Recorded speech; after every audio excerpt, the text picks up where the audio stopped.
this flute. I can't keep myself from dancing. Come on, Lalita. Come on, Vishaka.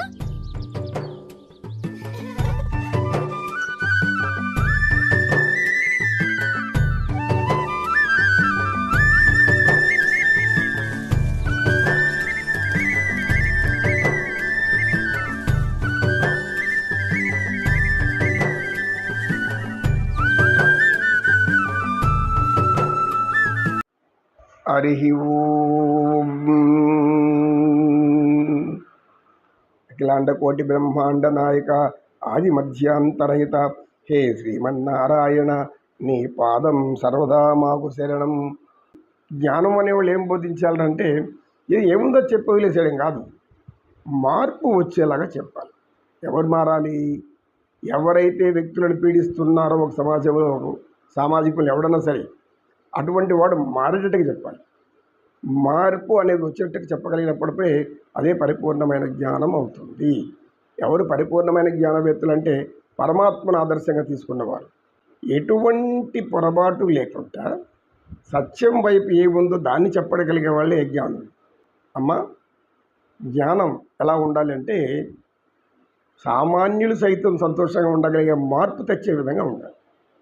సామాన్యులు సైతం, పేదవాళ్ళైనా సరే, మధ్యతరగతి వాళ్ళైనా సరే, ఎవరైనా సరే ఆకలో అన్నమో రామచంద్ర అనకూడదు, నమో రామచంద్ర అనకూడదు, దుస్తులు లేకుండా తిరగకూడదు, ఎక్కడెక్కడ చిన్న చిన్న గుడారాలు గుంటలు వేసుకొని నానా కష్టాలు పడుతూ ఉండకూడదు.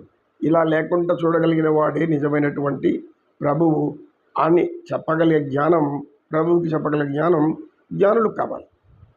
అటువంటి జ్ఞానం వాళ్ళు ఎందుకు జ్ఞానులు అంటే వాళ్ళు ఈ చట్టానికి అతీతులు. ఏ చట్టానికి? ఈ భౌతిక చట్టానికి వాళ్ళు కట్టుబడి ఉంటారు. పరమాత్మ చెప్పినటువంటి చట్టానికి కట్టుబడి ఉంటారు. మనం చెప్పేటటువంటి ఆచరించేటటువంటి చట్టము నీతి వేరు, పరమాత్మ చెప్పినటువంటి చట్టము, ఆయన చెప్పినటువంటి నీతి వేరు. కనుక మనం ఏది మనం ఆదర్శంగా తీసుకోవాలి? శ్రీకృష్ణ భగవానుడు భగవద్గీతలో ఏం చెప్పాడు దాన్ని ఆచరించండి అయ్యా ప్రభువులారా అని చెప్పగలిగేటటువంటి ధైర్యం, మనం ఆత్మవిశ్వాసం చెప్పాలి. ఎందుకు చేస్తే నీకు మంచి పేరు వస్తుంది.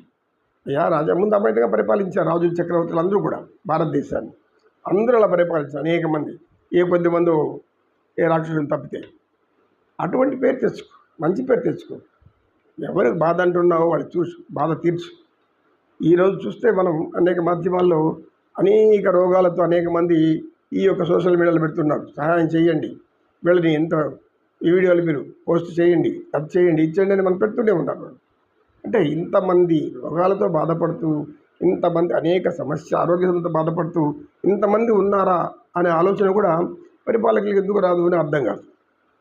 పరిపాలన అంటే ఎవరైతే ముందు అవసరం, ఆరోగ్యం అవసరం, ఈ ఆరోగ్యానికి సంబంధించిన అనేక సూత్రాలను వాళ్ళు తీసుకొని వెంటనే పని చేయాలి. తన కింద ఉండే వాళ్ళందరికీ పని చేయించాలి. అటువంటి నాయకుడు అంటే ఎవరు? అందరి చేత పని చేయించి తాను కూడా పని చేయగలిగేటటువంటి స్థితిలోకి ఉన్నవాడే నాయకుడు. అటువంటి నాయకుడు ఆదర్శవంతుడు. ఎందుకంటే రాజు ఎందుకు అనుకుంటారు? రాజు ఎందుకు రాజు అవుతాడు? దేశానికి, ప్రజలకు మేలు చేయడానికి. క్షత్రియులు అనేవాళ్ళు రాజులుగా ఉండేవాళ్ళు. తర్వాత రాను ఇతరులు కూడా రాజులుగా వచ్చారు. కానీ ఏ రాజు అయినా ప్రజలకు సేవ చేయాలి, ప్రజల కన్నీరు తొడవాలి, ప్రజలకున్న ఆరోగ్య సమస్యలను పరిష్కరించాలి, ప్రజలలో విద్యను బాగా పెంపొందించాలి, జ్ఞానం రావాలి అని ప్రభువులకు చెప్పాలి. ఎవరు? జ్ఞానులు ఏం జ్ఞానం చెప్పాలి? శ్రీమన్నారాయణుడు చెప్పిన జ్ఞానం. రాయబారం పోయినప్పుడు అదేగా చెప్తారు ఆయన. మీరంతా ఏదో అనుకుంటున్నారు, కాలం అనేది ఉంది, ఈ కాలం అనేటువంటిది కాలస్వరూపము, మాయస్వరూపము, అది నా మాయన నా నుంచి వెలువడింది, అది మాత్రం మిమ్మల్ని వదలదు, తప్పు చేసిన వాడిని వదలదు, కావాల్సింది కాస్త సహనం, ఓర్పు అని పరమాత్ముడు చెప్తాడు. కాబట్టి భగవద్గీతలో ఏముంది అంటే సత్యము, ధర్మము, న్యాయము, నీతి, దయ, జాలి, కరుణ అన్నిటినీ ఎక్కడ ఎవరెవరు ప్రదర్శించాలి, ఎవరు దాన్ని పరిపాలనలో ఇంప్లిమెంట్ చేయాలి అంటే పరిపాలనలో ప్రయోగించాలి, ఆచరణ తీసుకురావాలి.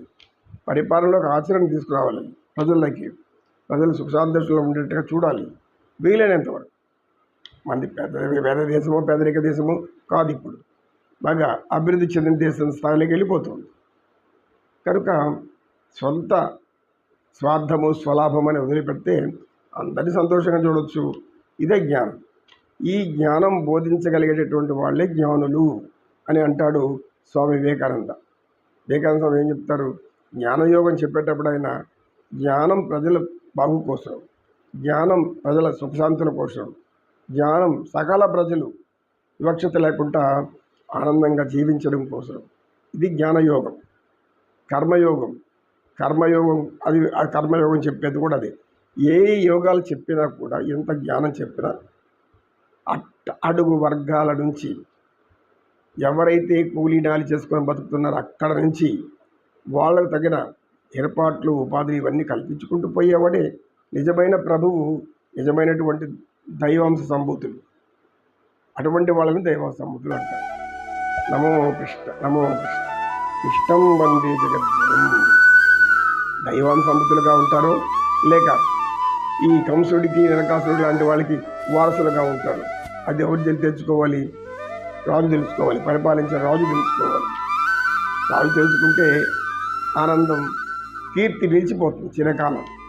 అలా కీర్తి నిలిపిన వాళ్ళన్నీ ఇప్పుడు శిలా విగ్రహాలు ఎక్కడెక్కడ అన్ని దగ్గర వెలిసి ఉంటాయి. ఇదేమి మంచి పనులు చేసిన వాళ్ళు ప్రజలు ఎప్పుడు మర్చిపోరు, హృదయంలో భగవంతుడిలాగా పెట్టుకుంటారు. మనం చూస్తూనే ఉన్నాం. కనుక మంచి చేయాలని ఆలోచన రావాలి తప్పితే కీడు చేయాలని ఆలోచన వచ్చిందంటే వాళ్ళు మానవత్వం లేని వాళ్ళు, రాక్షసత్వం లోపల ప్రవేశించేవాళ్ళు. ఇంతే తేడా, ఇంకేం లేదు. జ్ఞానం చెప్పేది ఇది, అజ్ఞానం అయ్యేది కూడా అదే. నమో కృష్ణ నమో కృష్ణ కృష్ణం వందే జగద్గురు.